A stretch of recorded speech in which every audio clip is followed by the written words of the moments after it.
gateway into poetry. So that's one approach that I use to get students interested.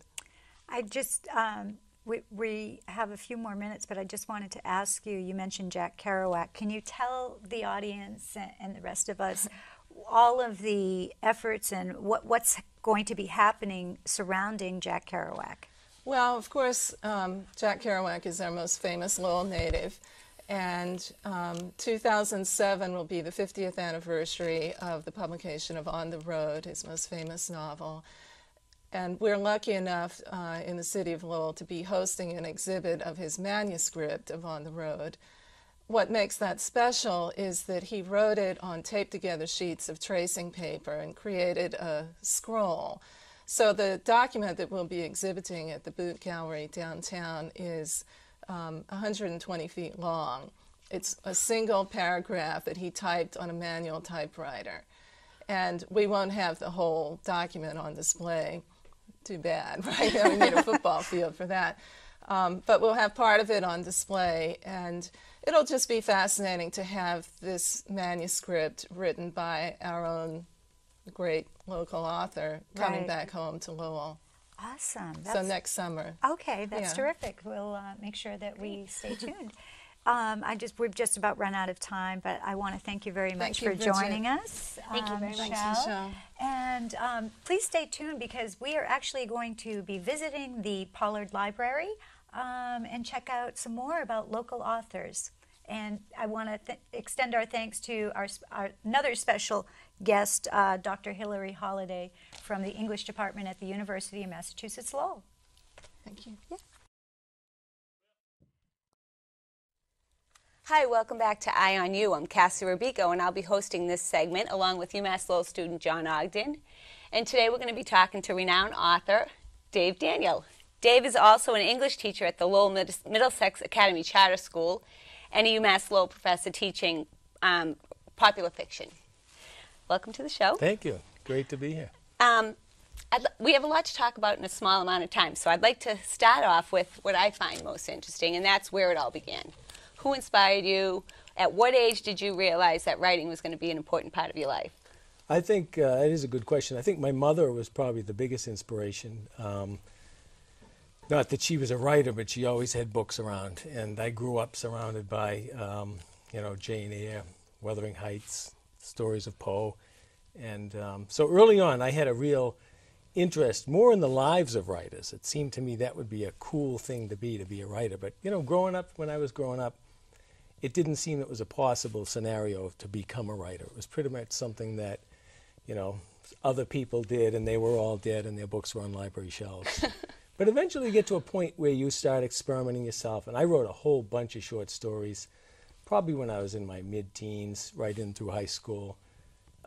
Very imitative. Edgar Allan Poe-like stories, and not very good, but I was interested, and I was writing them. But eventually you get to a point where you start to imagine that, maybe I could do that. Maybe I could become that. And so then it began. I think I wrote my first novel when I was 22, and haven't stopped, so I've continued doing 22. it. When you say imitative, I read a story of yours in The Offering where you actually, I believe, you're a character meeting Jack Kerouac.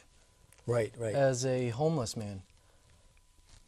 Kerouac, is that imitated in your work, or is it just the city has a vibe that Kerouac gives off? Hard to imitate Kerouac. Well, maybe it's easy to imitate Kerouac, but he's one of a kind. And so I found him more of an inspiration in that he is a person that, like you, and I know your work, John, like anybody that wants to write, he went out and did it. He estimated that he'd written 1 million words before he got published. Mm-hmm. And so it's just that mania to want to set down words. And now you've published 10 novels and over 80 short stories, and you write the detective novels. Right. And your protagonist, Alex Rasmussen. That's how I say it too. Yeah. His office is in Lowell, so they're set in Lowell. So why Lowell? Why did you choose Lowell? Lowell because I don't know Lowell. I'm starting to know Lowell, and I think probably the people that know Lowell best are buried out at Edson Cemetery. I mean, it takes a long time to know this city. And but when I first came to Lowell, I was an adult, and I'd never really seen Lowell prior to that. And one of my first observations was Lowell's got a lot of bar rooms, a lot of churches, and a lot of, I don't know, just interesting things to see. And it just struck me as a place that I might set some of my fiction in.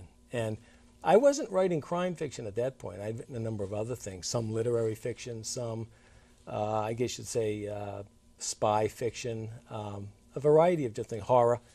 And Lowell just seemed to have a kind of feel for a detective. I said, Lowell needs its own hard-boiled private eye. Is that So I gave detective representative of you? Or anyone you know? Not at all. Completely fantasy. Okay. What is it about the detective genre that you find is your genre? Mm-hmm. And why do you feel people, some find science fiction, some find literary fiction? Why detective novels?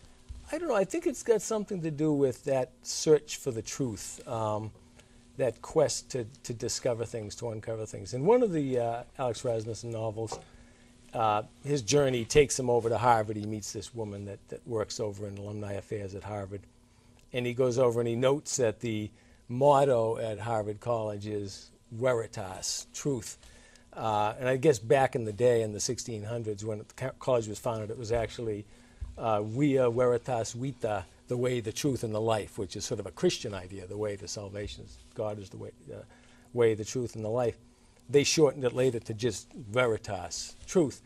And I think the detective story in some ways is about that all of us in a way are on a kind of detective quest in our lives.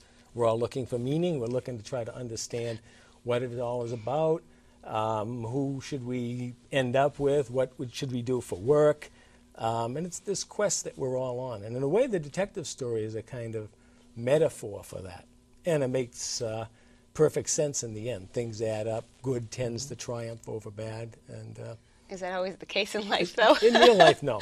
In real life, it's not always the case. But again, it's fiction. Right. You always write in first person with Alex Rasmussen? Or? Those are all first-person novels, yeah. And now you teach popular fiction at UMass Lowell. And what do you think you bring to the classroom? Or what do you try to bring to the classroom? Yeah, what I try to bring is I want to be a cheerleader for student writers. I want to be encouraging in ways that I can, because this is a difficult game to be in. No matter, I mean, Stephen King finds it difficult. Some young student taking his or her first creative writing class finds it difficult. You're constantly struggling with things to be a writer. And so I want to just be encouraging. I want to give students a soft place to land when they fall. I want to share what experience I've gained over the years. And so you put miles in your odometer, and that's what you have to share, you know, what your experience with writing is. And every once in a while, I'm going to speak briefly about John Ogden here, because I had him in a class, it had to be back in like 2003, I'm thinking, John. And there were a good number of students. I dare say at the beginning of the term there may be 25 students in there. And some of them had been English majors a long time. Some of them had a pretty polished writing style. The student that was the most ambitious of all the students, that was willing to sit down on a weekend and just put a lot of words on paper, and some of them were pretty rough, John. So I think it's that notion of a desire and a willingness to just do it, or a need to do it. Maybe it grows out of a need to do it. Well, then I have a question for you. You find one in, you said 25. You have a line in Marble Kite. There's a kid, probably my age, my background, he's working in the mills. And you have a line, I don't know if I'm going to misquote it a bit, but I'll get the gist of it. You say, I wonder if he's ever seen a movie done by anyone except Quentin Tarantino. Okay.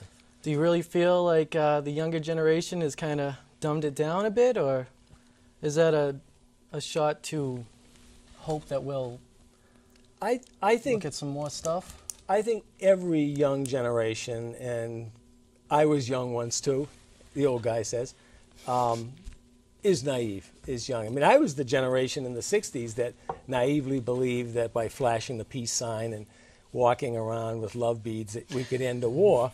Well, I don't think we did. I think it helped hasten the end of war. It got people, you know, sort of tuned in